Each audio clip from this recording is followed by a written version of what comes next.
Your best friend wants to eat you. Breaking news. Zombie outbreak in your neighborhood. It's late. You're watching TV when suddenly zombie outbreak in your neighborhood. You look outside. There's one right there, stumbling toward your house. Your brain screams, run, scream, turn on all the lights, but don't. That's exactly how you die. Noise attracts them. You slip out the back and sprint toward town.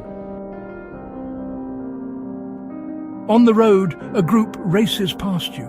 Maybe they can help? Wrong. They're a violent biker gang hunting survivors like you. You run deeper into the woods and freeze. There she is, Karen, your best friend.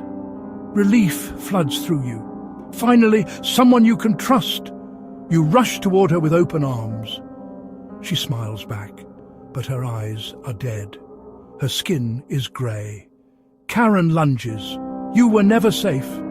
In a zombie apocalypse, everyone you love is already gone. I woke up and heard breathing that wasn't mine. It was 3 a.m., pitch black. I live alone. Earlier that night, I thought I heard scratching at the front door, but I told myself it was the wind. I went to bed anyway. Now something was moving under my bed. Slow, careful, like it didn't want me to know it was there. My heart slammed against my ribs so hard I could barely breathe. I stayed perfectly still, pretending I was still asleep. Then I reached for my phone on the nightstand. The tiniest glow from the screen lit up 2 wide, unblinking eyes staring straight up at me from the shadows under the frame. A man, curled up tight. He'd been hiding there, maybe for hours. Maybe since I left for work that morning. He didn't move at first, just watched me. Then he whispered so soft I almost didn't hear it. I just wanted to watch you sleep. I screamed, threw the lamp at him. He scrambled out, crashed into the dresser and bolted for the door. Police came fast. They found the window in the laundry room pried open. They said he'd been inside the apartment at least 2 days before, waiting. Eating food from my fridge, using my shower, sleeping in my closet. They caught him 3 streets away, still wearing one of my hoodies. I still live in that apartment. I still check under the bed every night. And every night I listen for breathing that isn't mine. The last man on earth sat in a room. Suddenly, there was a knock at the door. The children called him the Grey Man, and they knew to run when he smiled. Albert Fish looked like somebody's grandfather. Small, trembling hands, watery blue eyes. But there was something wrong about him. Something that made your skin crawl even when he was being kind. 10-year-old Grace didn't want to go with him. But when he handed her mother a letter on rose-coloured paper promising a birthday party at his country cottage, her mama's tired eyes lit up. "Cake and games," her mother whispered, already mending Grace's Sunday dress. The wisteria cottage stood alone in a field of dead grass. No balloons, no other children, just silence. "Where's the party?" Grace asked. The Grey Man's smile widened. Inside. The door closed behind them like a coffin lid. Years later, police found his workshop. Rusted blades, stained letters, small bones in the cellar, arranged in neat rows. When they strapped Albert Fish into the electric chair, he wasn't afraid. He was excited. The first jolt didn't kill him.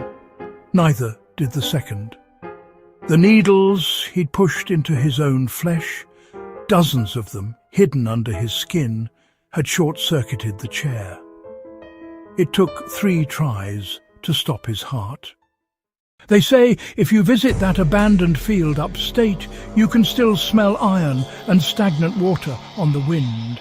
And just before dusk, you can hear children whispering. But they're not playing. They're warning you to run. He looked like your grandfather. He was actually New York's worst nightmare. 1920s New York. Albert Fish was a small grey-haired man who neighbours called kind old captain. But behind those watery eyes, pure evil. He'd write beautiful letters to struggling families, promising their kids a party at his country cottage.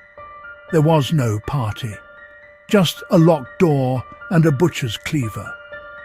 Fish wasn't just a killer. He was a cannibal who believed eating children preserved their innocence. He stuck dozens of needles into his own body as part of his twisted rituals. When they finally caught him, Fish wasn't scared of the electric chair. He grinned at the guards and said he was excited to feel the electricity surge through him one last time. Albert Fish killed at least 5 children, but confessed to hundreds more. Some monsters don't hide under your bed. They knock on your front door. Subscribe for more dark history. I hate it when my brother Charlie has to go away. My parents constantly try to explain to me how sick he is, that I'm lucky for having a brain where all the chemicals flow properly. When I complain about how bored I am without a little brother to play with, they try to make me feel bad by pointing out that he's way more bored than I am, considering he's locked in a dark room in an institution. I always beg for them to give him one last chance. Of course, they did it first. Charlie has been back home several times, each time shorter than before. Every time without fail, it all starts again. The neighborhood cats with gouged out eyes showing up in his toy chest. My dad's razors found dropped on the baby slide in the park across the street. Mom's vitamins replaced by bits of dishwasher tablets.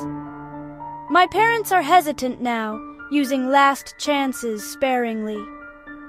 They say his disorder makes him charming, makes it easy for him to fake being normal, and to trick the doctors who care for him into thinking he is ready for rehabilitation. That I will just have to put up with my boredom if it means staying safe from him. I hate it when Charlie has to go away.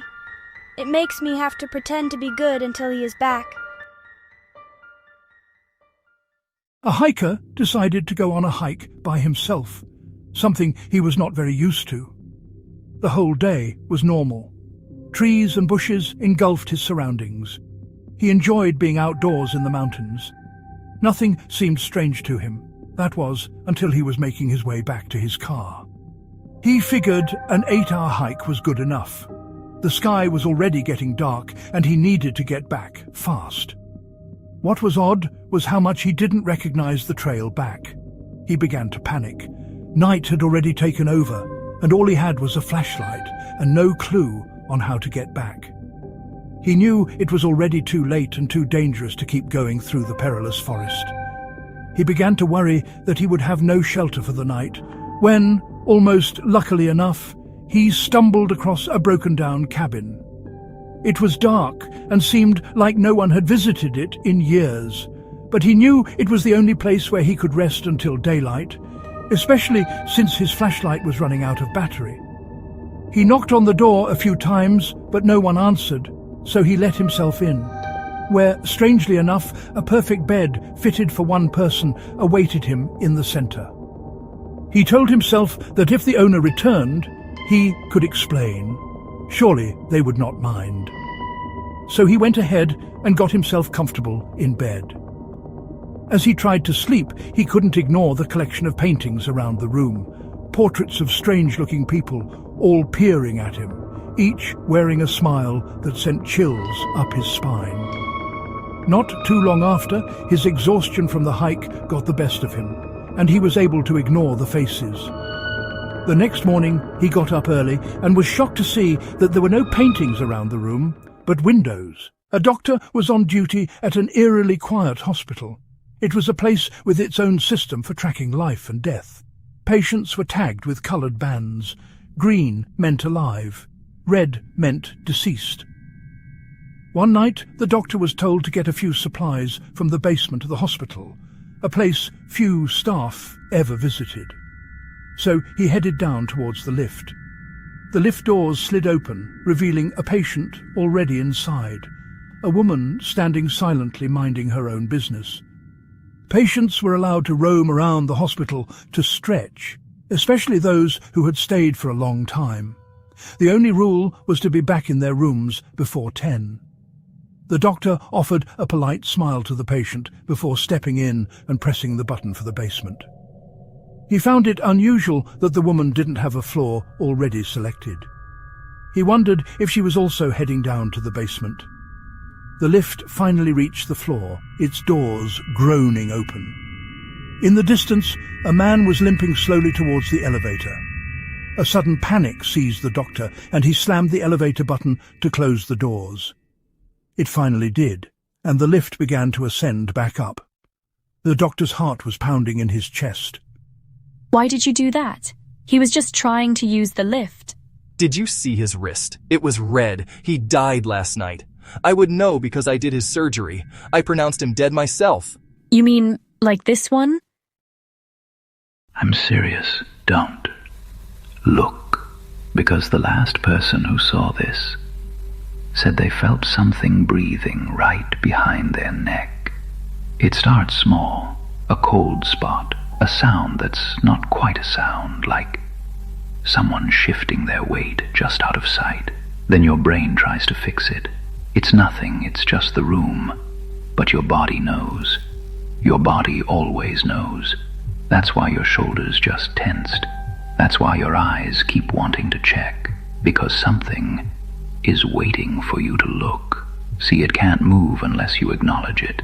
And the second you turn around, it won't be behind you anymore. It'll be in front of you, watching from your screen. The thing killing people looks like someone you love.